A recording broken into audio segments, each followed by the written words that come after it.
So Ian, do you know what blockchain is? No.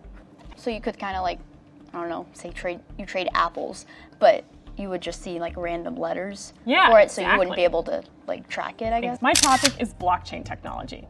Blockchain is a new network, and it's going to help us decentralize trade, allowing us to do a lot of our transactions much more peer-to-peer directly and lower our use of intermediaries like companies or banks. Do you know what we're going to talk about today?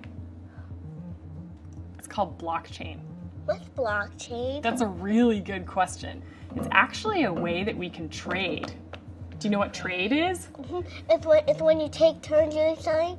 It's when you give up most of what you want, right? When you give up most of what you want? Well, sometimes that definitely happens, for sure. What if I told you that there's a kind of technology that I work on that means you could trade with any kid all over the world? Really? If I could trade with any kid, I would trade something I don't like so much. That's probably a good idea. Maybe somebody else likes it more than you do. So normally, when people trade, they have to go to the store or they have to know the person so that they can get what they asked for. With blockchain, you can make that exact same trade, but you don't need the store and you don't even necessarily need to know the other person. Really? So Ian, do you know what blockchain is? No. Have you ever traded or sold anything? Actually, I'm selling my computer on eBay right now. That's amazing. What made you decide to trade on eBay? Well, I mean, I've heard of it and I trust it a lot because they have like all of their guarantees, so I know that I'm gonna get money and the person's gonna get what they want. So what if I told you that blockchain technology is basically a tool where you can do the exact same thing, but it goes to you and I directly? You wouldn't need an eBay or a brand in between. That's cool. So how does it work?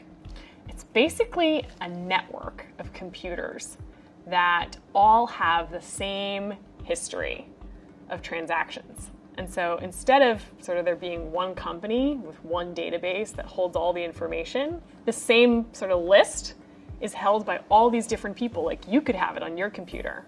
And then it gets validated by everyone, and basically that turns into the next part of the list. So it's sort of constantly updating itself. So like, how do you make sure that it's secure? So it uses cryptography, and that helps it basically encode all of the transactions. So you can't really see exactly what happened, but you know it happened because it's like a marker.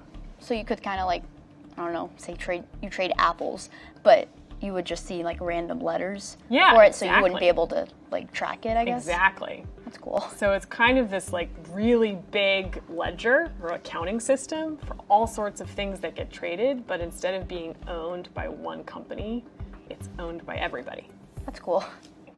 Blockchain may sound complicated, but at its core, it's just another tool for humans and eventually robots and other kinds of identities to trade at scale and make that trade more decentralized. And it's part of our future, so it's important that people have these kinds of conversations and start to learn about it.